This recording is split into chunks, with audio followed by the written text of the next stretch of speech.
Captain Lorex of the Galactic Alliance Exploratory Division stared at the holographic classification in front of her with her three primary eyes blinking in disbelief. "This can't possibly be right," she muttered, her purple skin flushing to a deeper indigo. "Earth is classified as a Class 12 Deathworld? That's off the charts." Lieutenant Vax, her second-in-command, nervously adjusted his breathing apparatus. "The data is correct, Captain. Gravity 9.8 ms2, over 70% covered in dihydrogen monoxide, atmospheric oxygen levels at toxic concentrations, and," he shuddered visibly, "over 8 million species of which approximately 93% are venomous, carnivorous or otherwise lethal." "And yet," Lorex said, "their transmissions show bustling cities, art, literature, and wait, what's this?" She zoomed in on a particular image. "Are those humans sleeping with furry predator species in their dwellings?" Affirmative, Vax confirmed. "They call them pets. The practice appears widespread." The bridge of the GA exploration vessel fell silent as the implications sank in. "We need to investigate further," Lorex decided. "Prepare first contact protocols and full hazmat procedures. If Earth truly is a Class 12 Deathworld, then these humans must be the most fearsome species we've encountered yet." 3 weeks later, after establishing preliminary communications, Lorex led a small landing party to Earth, specifically to a location called Central Park, New York City. Despite extensive psychological preparation, nothing could have readied them for what they encountered. Humans. Everywhere. Walking around casually on a planet that should have killed them 1,000 times over. And alongside them creatures with teeth, claws, and predatory gaits that would make any sensible species flee in terror. "Welcome to Earth." A human official stepped forward, extending a hand in what their briefing described as a non-aggressive greeting gesture. "I'm Mayor Thompson. We're so excited about this historic moment." Lorex tentatively extended her upper appendage, fighting every instinct screaming at her to run back to the ship. "Greetings, Earth being. I am Captain Lorex of the—" Her introduction was interrupted by a high-pitched yip yip yip, as a small furry quadruped charged toward them, its mouth open to reveal rows of sharp teeth. The alien delegation scrambled backward in panic. 3 security officers drew weapons. "Oh, easy there." Mayor Thompson laughed, scooping up the creature. "This is just Peanut, my chihuahua. He's harmless." "Harmless?" Medical officer Zrel scanned the creature with a trembling tentacle. "This organism has 28 razor-sharp teeth designed for ripping flesh, accelerated metabolism, and heightened aggression markers." "Oh, he's just excitable," Thompson explained, as the creature licked his face with a wet pink appendage. "Aren't you Peanut? Who's my little man? Who's my little man?" The creature's tail began oscillating at approximately 7.3 Hz in what appeared to be pleasure. "Captain," Vax whispered urgently, "this Peanut creature isn't even their most dangerous companion. Observe." All around the park, humans walked alongside various predator species. Some humans controlled larger canines using only a thin rope. Others sat casually as striped felines sprawled across their laps. One elderly human was surrounded by 6 different canines of varying sizes, all apparently under control with nothing but verbal commands. A small human child ran past them, being chased by a canine 3 times its size, both making sounds that the translator identified as expressions of joy. "These humans," Zrel whispered, "they've domesticated apex predators for entertainment?" "Excuse me," Lorex addressed Mayor Thompson, trying to maintain diplomatic composure. "Our records indicate that Earth is a Class 12 Deathworld. How do you survive here?" Thompson's face registered confusion. "A what now? Earth? Dangerous? I mean, sure, you've got to watch out for texting drivers and check the expiration date on milk, but it's pretty cushy." As if to contradict this statement, a human jogged past with a massive canine that the database identified as capable of exerting 743 pounds of bite force. "Morning, Mayor."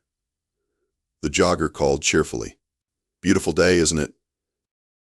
Thompson nodded. "Sure is, Dave. How's Killer doing today?" "Oh, he's great. Just got him a new chew toy yesterday. Lorex's universal translator must have malfunctioned. Killer? She asked faintly. Yeah, Thompson laughed. Ironic name, right? He's such a softie. Killer chose that moment to turn toward the alien delegation and emit a sound that registered at 96 decibels, displaying all 42 of his teeth.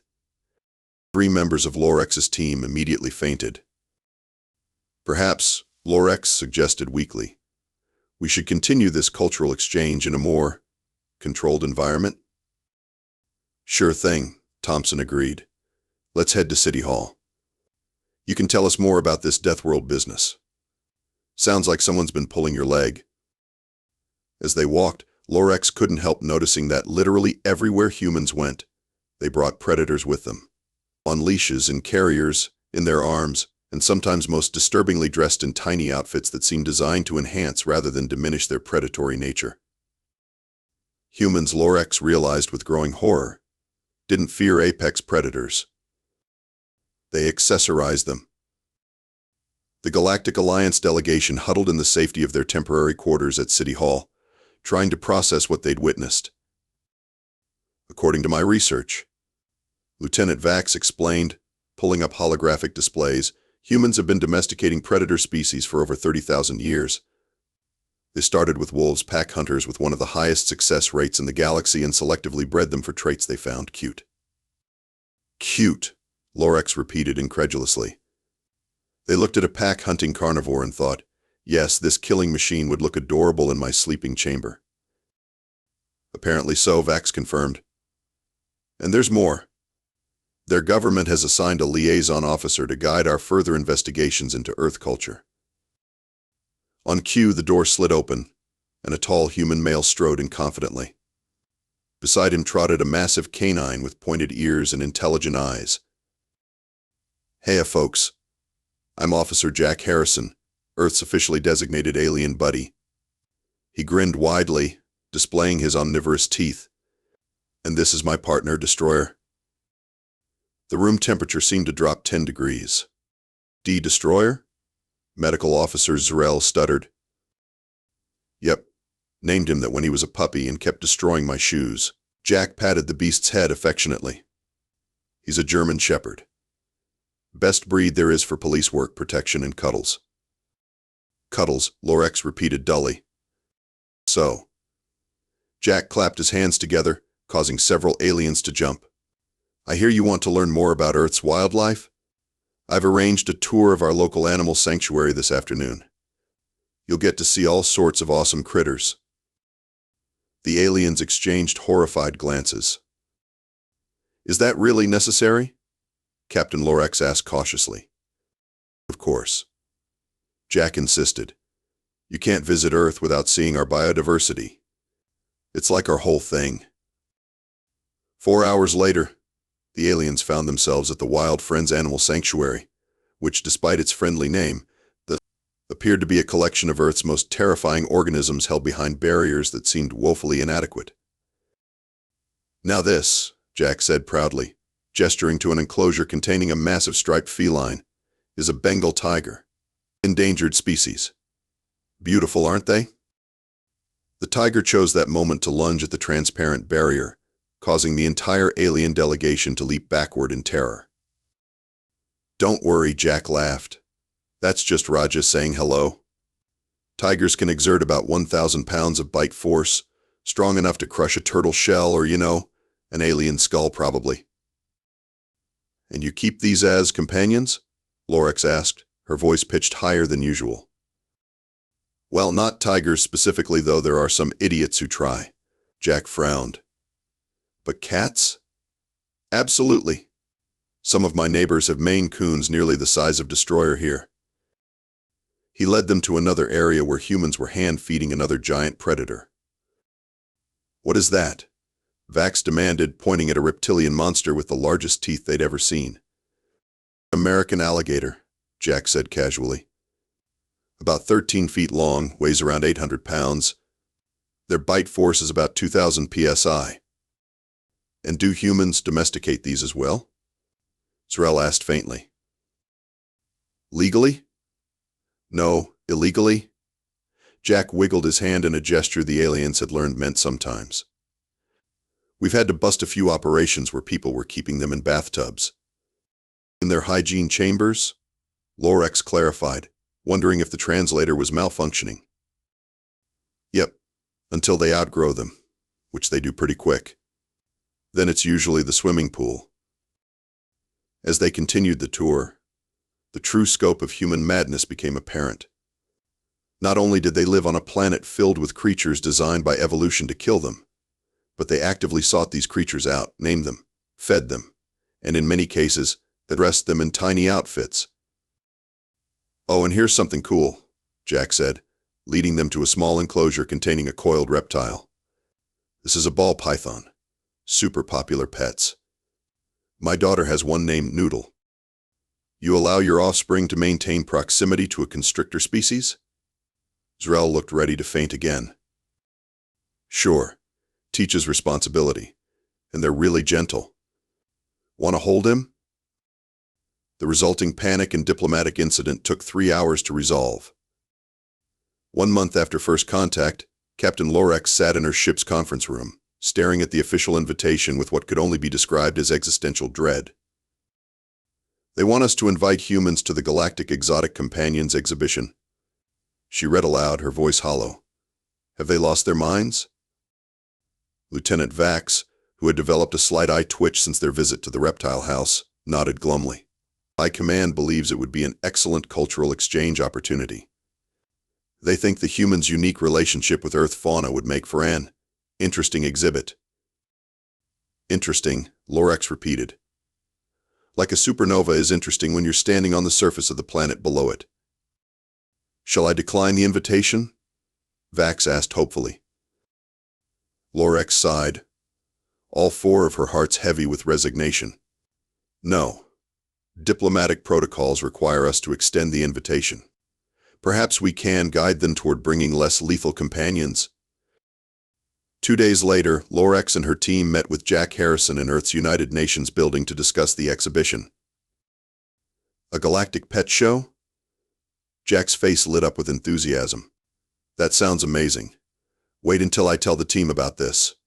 Americans alone spend over $100 billion on pets annually.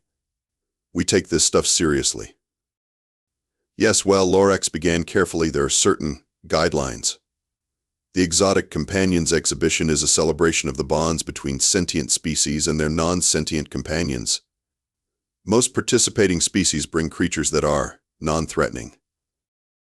Jack nodded sagely. I get it. Don't worry, Captain.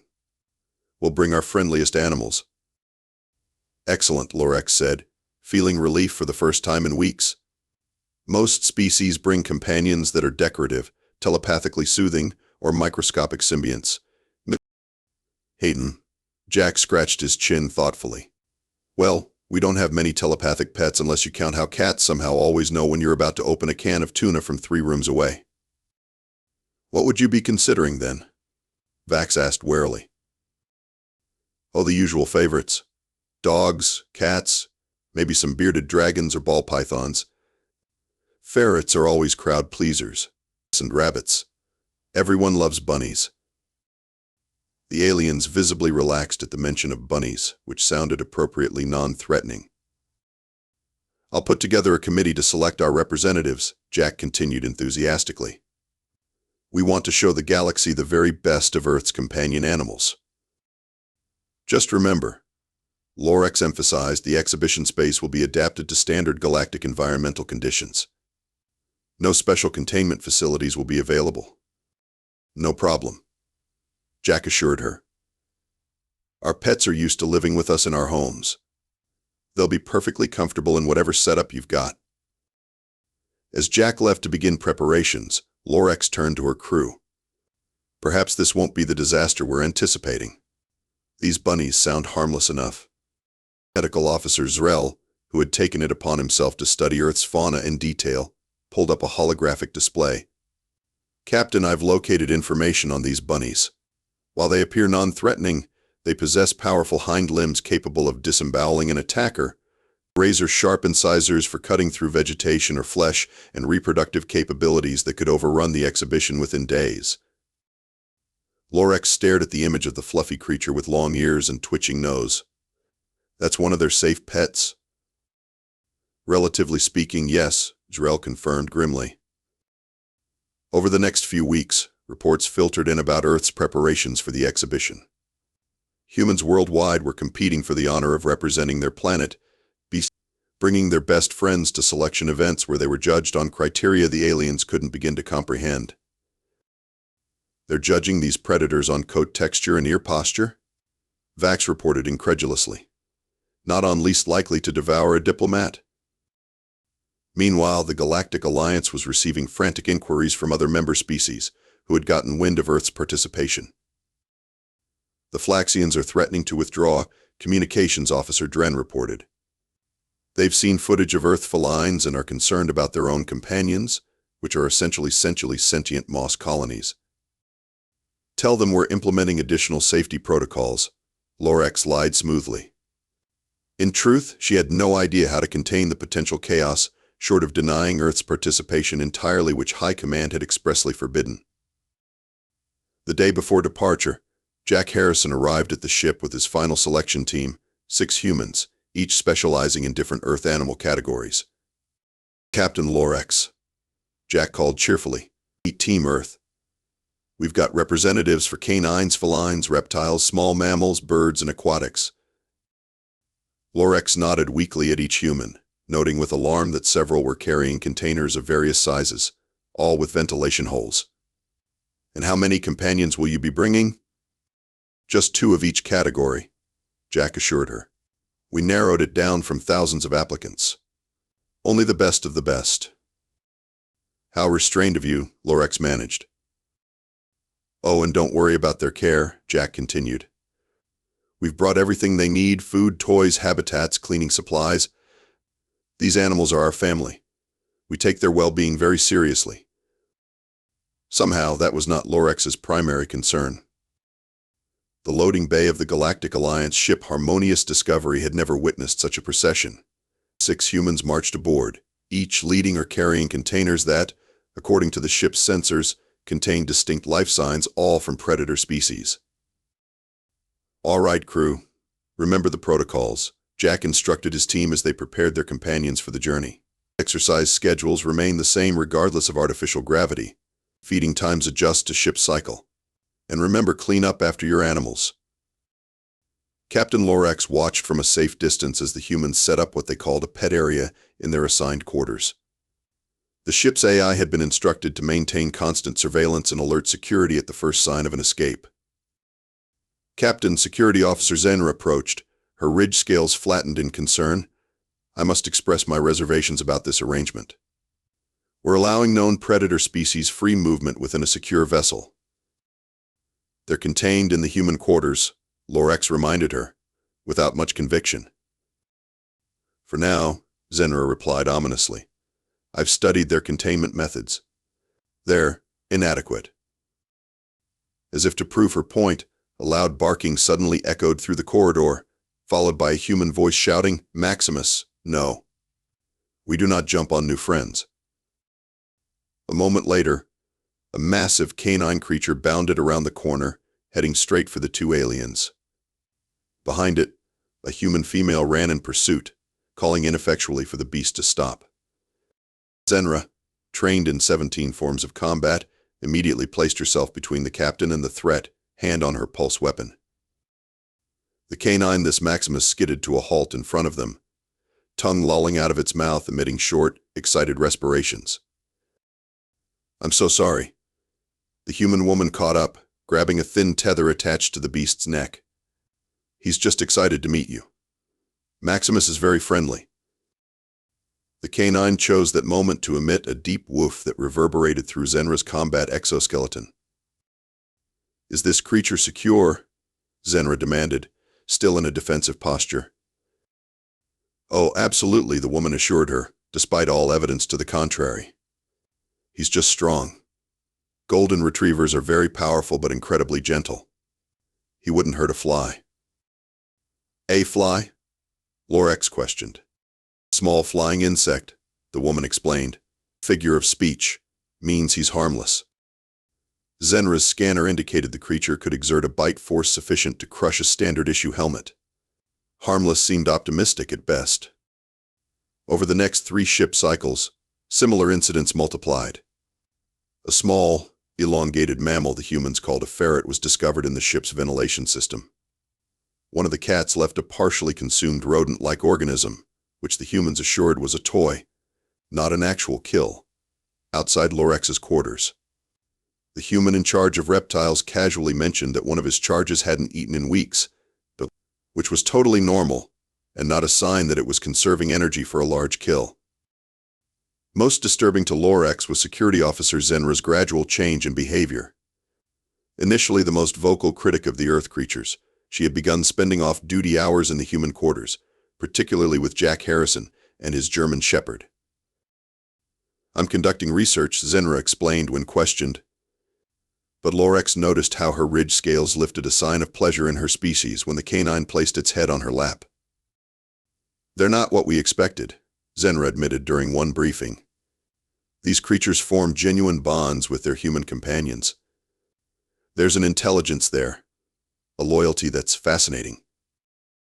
"Don't tell me you're considering adopting one," Lorex said, attempting humor. Zenra's hesitation was answer enough. "We're 3 cycles from the galactic hub," Lorex reminded her sharply. "Focus on security, not interspecies bonding." But the warning came too late. By the time they reached the Exotic Companions exhibition, half the crew had succumbed to what medical officers Rel diagnosed as acute exposure to Earth cute factors, a condition characterized by irrational desire to touch dangerous predators and make high-pitched vocalizations at them. Lorex, watching Jack Harrison's destroyer perform complex tasks on verbal command alone, but found herself wondering if perhaps Earth's creatures weren't as terrifying as first thought. Then she remembered the teeth. The Galactic Exotic Companions exhibition was held in the Grand Pavilion of Harmony, a massive transparent dome suspended above the Galactic Hub's central district. Inside, representatives from over 200 species gathered with their companions, beings with whom they shared their lives and habitats. The Flaxians brought their sentient moss colonies, which emitted soothing harmonic vibrations when stroked. The Zentari presented their micro-quantum companions, which existed in multiple dimensions simultaneously and manifested as pleasing color patterns. The Durovian delegation showcased their gaseous symbiotes, which lived within their breathing sacs and filtered toxins. Then, there were the humans. "Ladies, gentlemen, and non-binary distinguished guests of all species," the exhibition announcer's voice reverberated through the pavilion. "Please welcome our newest members of the Galactic Alliance, humans from planet Earth and their companions." The human delegation marched proudly into the exhibition hall. Jack Harrison led the procession, with Destroyer walking perfectly at heel. Behind them came the other humans with their selected Earth companions leashed, caged, or in one concerning case, wrapped around a human's neck. A collective gasp rose from the assembled aliens as they beheld these creatures. Unlike the companion species they were familiar with, mostly decorative, microscopic, or symbiotic, Earth's animals were unmistakably predatory. Eyes designed for hunting locked onto movement. Teeth made for tearing flesh gleamed under the pavilion lights. Musculature built for pursuit rippled beneath fur, scales, and feathers. "As you can see," Jack announced proudly, apparently oblivious to the wave of terror sweeping through the gathering, "Earth's companion animals come in all shapes and sizes. We've brought just a small sample of the species humans have domesticated over thousands of years." The crowd parted as the humans moved toward their assigned exhibition space, creating a wide berth around these walking nightmares and their inexplicably cheerful caretakers. "First, we have our canine representatives," Jack continued, gesturing to Destroyer and Maximus the Golden Retriever. Dogs were humanity's first animal partners, domesticated from wolves over 30,000 years ago. An information specialist from Rigel 7 raised a tentative appendage. "You deliberately allied yourselves with pack-hunting apex predators?" "Exactly," Jack beamed. "Best decision we ever made. They helped us hunt, protected our settlements, and now they're our best friends. Some even serve alongside us as working animals detecting diseases, assisting people with disabilities, or serving in our protective forces. The humans proceeded to introduce their other companions, 2 felines, a Maine Coon named Mr. Whiskers and a hairless sphinx called Gollum, 2 reptiles, a ball python named Pretzel, and a bearded dragon called Puff, 2 small mammals, a rabbit named Thumper, and a ferret called Noodle, 2 birds, an African gray parrot named Professor, and a cockatiel called Sunny, and 2 aquatic creatures in portable habitats, a colorful betta fish and a small octopus. Each introduction was met with a mixture of fascination and horror from the alien audience. The parrot's ability to mimic speech caused particular consternation among the telepathic species, who kept trying to respond to its random utterances. And now, Jack announced, we invite you all to meet our companions up close. Don't be shy, they're all friendly. What followed could only be described as controlled chaos. The braver representatives from other species cautiously approached the Earth exhibit, while others maintained a safe distance, their curiosity warring with instinctual fear. Captain Lorex, watching from the sidelines with her crew, noticed Security Officer Zenra edging closer to the canine display, her ridged scales fully extended in what appeared to be excitement rather than alarm. "This is going better than expected," Lorex commented to Lieutenant Vax. "Perhaps we overestimated the—" She was interrupted by a piercing shriek from across the pavilion, followed by cries of alarm in multiple languages. "Containment breach," someone shouted. "The elongated Earth predator has escaped." Noodle the ferret, it seemed, had wriggled free of his enclosure and was now racing through the exhibition, his sleek body weaving between displays, knocking over delicate symbiotic arrangements and causing general pandemonium. The human responsible, a young woman named Mia, looked more embarrassed than concerned. "Sorry, everyone. He does this at home, too. He'll turn up when he gets hungry." This casual attitude toward a loose predator only heightened the panic. Several species evacuated their exhibits entirely. The Flaxian's moss colonies curled into defensive balls. The Durovian gaseous symbiotes changed color from soothing blue to alarmed crimson. In the midst of this chaos, Jack Harrison remained remarkably calm. He signaled to Destroyer, who immediately sat at attention. "Fine Noodle," Jack commanded. "Gentle." To the astonishment of the watching aliens, the massive canine began systematically searching the area, nose to the ground, and following the ferret's scent trail with practiced precision. Even more astonishing was what happened next. Upon locating the ferret beneath the display table, Destroyer didn't attack or bark. Instead, he lay down, blocking the escape route, and looked back at Jack with what could only be described as pride. "Good boy," Jack praised, retrieving the wayward ferret, who seemed entirely unconcerned about being caught. "See, everyone? No harm done." The alien delegates were not convinced, particularly those whose exhibits had been disrupted by the ferret's adventure. Diplomatic tensions rose as accusations flew, mostly directed at Captain Lorex for allowing such dangerous creatures aboard the Harmonious Discovery in the first place. "I told you this was a mistake," Vax muttered to Lorex as they attempted damage control. But something unexpected was happening. While many aliens remained frightened, others had begun to show curiosity, particularly about the training and bonds between humans and their companions.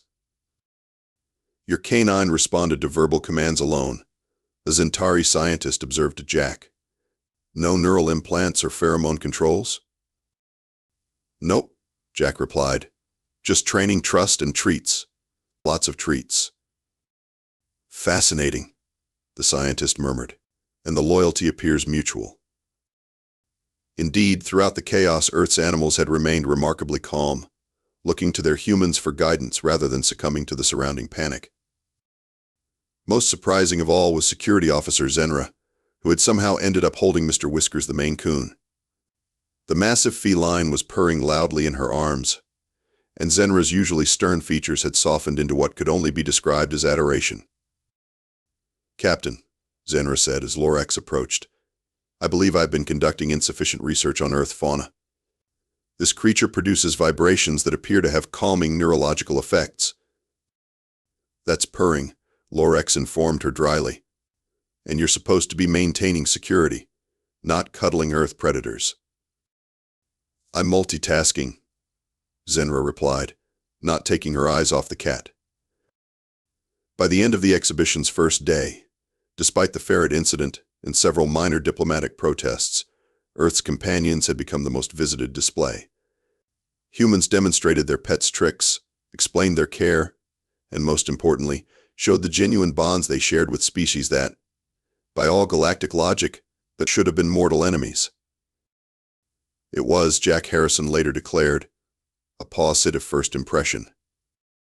Captain Lorex wasn't so sure. The Galactic Exotic Companions exhibition concluded 3 standard cycles later with only 7 additional security incidents, a remarkable achievement considering the nature of 2 Earth's exhibits. As the human delegation prepared to return home, Captain Lorex found herself in the awkward position of delivering both congratulations and a formal reprimand. The Galactic Council extends its appreciation for Earth's participation, she informed Jack Harrison during their final meeting. Your presentation was memorable. I sense a but coming, Jack said, scratching Destroyer behind the ears. But Lorex continued. There were 17 formal complaints, 3 diplomatic protests, and 1 threat of severing ties with the Alliance altogether. Jack winced. That bad, huh? The Flaxians are particularly displeased. Their prized moss colony is still refusing to unfurl after its encounter with your golem feline. To be fair, Jack pointed out, Gollum was still in his enclosure. It's not his fault he looks like he's plotting galactic domination. That's just his face. Lorex sighed. After weeks of exposure to humans, she'd begun to understand their peculiar sense of humor, though she still didn't share it. There is, however, some positive news, she admitted. The Galactic Council has officially recognized Earth's unique status.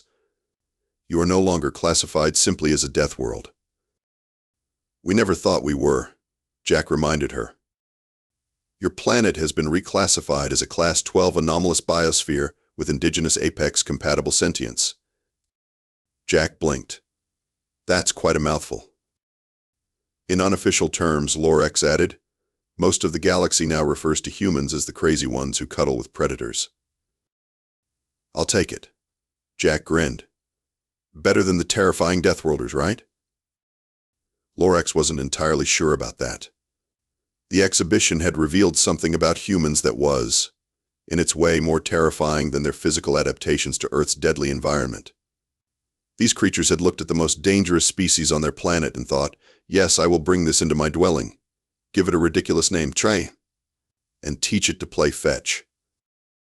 What kind of mind did that require? What would such beings do when they expanded further into the galaxy and encountered new species? Would they attempt to domesticate everything they met? Her thoughts were interrupted by the arrival of Security Officer Zenra, who was supposed to be supervising the humans' departure. Instead, she appeared to be carrying a small container with air holes. Officer Zenra, Lorex began suspiciously. What is that? Zenra straightened to attention, but her ridge scales gave away her excitement. Captain, I've been authorized by the Galactic Xenobiological Exchange Program to accept custody of an Earth companion species for further study.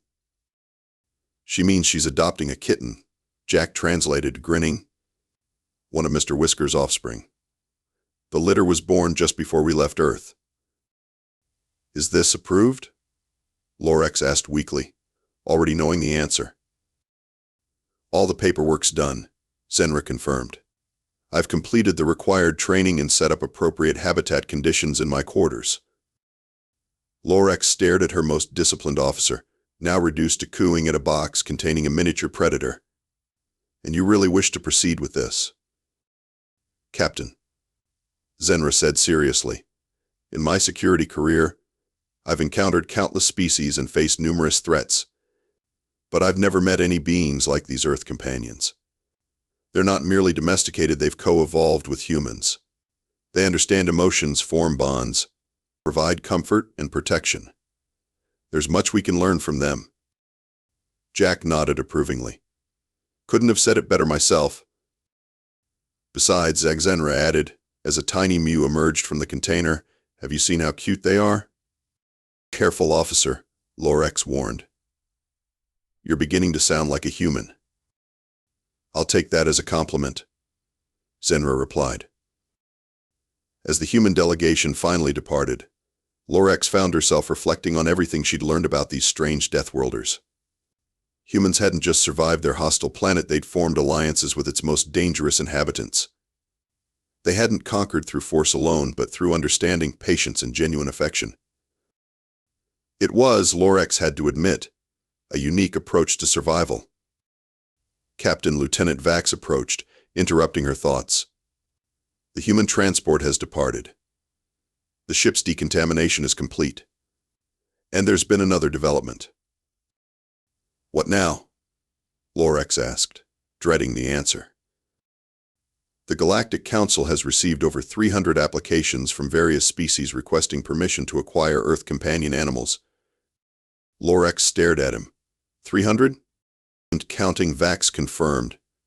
It seems that for many species, the appeal of having a loyal companion outweighs the inherent danger. Have they lost their minds? Lorex demanded. These are predator species. As Officer Zenra pointed out, Vax said carefully, they're more than that. They're the result of thousands of years of coevolution with another sentient species. They understand companionship in a way few non-sentient species do. Lorex gazed out at the stars, contemplating the implications. Meanwhile, across the ship, she knew Zenra was setting up a litter box and scratching post for her new feline companion, whom she had named, with stunning lack of originality, Whiskers Jr. Somewhere in the vastness of space, the human transport was heading back to Earth, carrying Jack Harrison and his fellow humans, along with their bewildering array of pets. And on countless worlds throughout the galaxy, beings who had once feared Earth as a nightmarish death world were now browsing human websites about proper care for dogs, cats, and may the cosmic forces help them, ferrets. The galaxy would never be the same. As for Captain Lorex, she found herself drafted into the newly formed Terran Companion Integration Committee, tasked with developing safety protocols and cultural guidelines for the inevitable spread of Earth's companions throughout the galaxy. It's a temporary assignment, Admiral Zix had assured her, just until we have proper regulations in place. 3 standard cycles later, Lorex sat in her office aboard the diplomatic station orbiting Earth, surrounded by what humans called pamphlets with titles like Your First Puppy and Responsible Reptile Ownership. On her desk sat a framed image Officer Zenra with her now significantly larger Whiskers Jr., both looking unreasonably pleased with themselves. Captain, her new assistant announced from the doorway, the Arcturian ambassador has arrived for his companion compatibility assessment. Lorex suppressed a sigh. The Arcturians, with their crystalline physiology and electromagnetic sensory organs, were perhaps the least suitable species for Earth pet ownership. Yet they had been among the most persistent applicants. Send him in, she said, reaching for the specialized questionnaire she'd developed with human veterinarians. The ambassador glided into her office, his crystalline form refracting the light into prismatic patterns across the walls. Captain Lorex, he chimed, his translator converting the harmonic vibrations of his body into speech. I am most grateful for this opportunity. Before we begin, Ambassador, Lorex said carefully, I must emphasize that not all Earth species are suitable for all galactic citizens. Compatibility is essential for both your safety and the animal's welfare. I understand completely, the ambassador resonated. I have studied extensively and believe I have found the perfect match. With a gesture of his appendage, he activated a holographic display showing an Earth creature Lorex had never seen at the exhibition. What is that? She asked cautiously. Humans call it a goldfish, the ambassador explained, his crystalline facets brightening with enthusiasm. An aquatic species requiring minimal interaction, producing peaceful movements that generate calming electromagnetic patterns. Its needs align perfectly with my physiology and environment. Lorex blinked in surprise. The Arcturian had done his research. Perhaps there was hope for this interstellar pet adoption program after all. As she completed the assessment, her personal communicator chimed with a message from Earth. It was Jack Harrison, now serving as the human liaison to the committee. Attached was an image of Destroyer sprawled across what appeared to be official Alliance documentation, with the caption, "He's helping with the paperwork." Despite herself, Lorex felt her mandibles twitch in what humans would call a smile. The galaxy had indeed changed, and perhaps for the better. The humans had not come as conquerors, but as companions themselves, offering friendship not just to sentient species, but extending the unique bond they shared with Earth's creatures to the wider universe. Later that day, as Lorex reviewed applications from 17 different species, including, bizarrely, one from a methane-breathing collective consciousness requesting a corgi, Officer Zenra entered with their afternoon reports, and Whiskers Jr. perched confidently on her shoulder. "You know," Lorex reflected, watching the small predator gently headbutt Zenra's neck ridge, "when we first discovered Earth, the Alliance feared that humans would spread destruction throughout the galaxy. Instead, they're spreading cats," Zenra observed, scratching under her companion's chin. "And dogs, birds, reptiles, rodents," Lorex added, reviewing the latest export figures. "The Galactic Pet Federation now has more members than the Trade Alliance." As if on cue, a notification appeared on her screen: another 100 applications for the companion matching program. "Schedule them all," Lorex decided, surprising herself. "And inform Admiral Zix that my temporary assignment will require additional staffing." After Zenra departed, Lorex found herself alone in her office, contemplating the strange path that had led her here.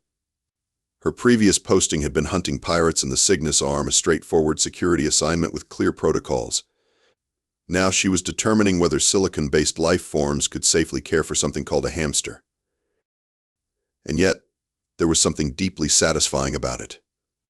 The humans had discovered something that the rest of the galaxy, for all its technological and societal advancement, had somehow missed: the profound joy of sharing your life with another species, not through domination or exploitation, but through mutual affection and care. As the station rotated to face Earth, that infamous Deathworld with its improbable inhabitants, Lorex made a decision that would have shocked her former self. "Computer," she said firmly, "download files on beginner pet ownership and forward compatibility assessments for species." She hesitated only briefly, "suitable for Graxian physiology." After all, if her officers were embracing this peculiar human tradition, perhaps it was time for their captain to understand it firsthand. Somewhere in the vastness of space, Jack Harrison was explaining to a group of bewildered alien diplomats why humans put tiny sweaters on creatures with fur. Officer Zenra was teaching Whiskers Jr. to respond to commands in both English and her native tongue. And throughout the galaxy, beings who had once feared Earth were discovering the unique joy of having their personal space invaded by creatures who neither knew nor cared about interstellar protocols. The Deathworld had given the galaxy something no one had expected: not terror, but companionship; not conquest, but connection.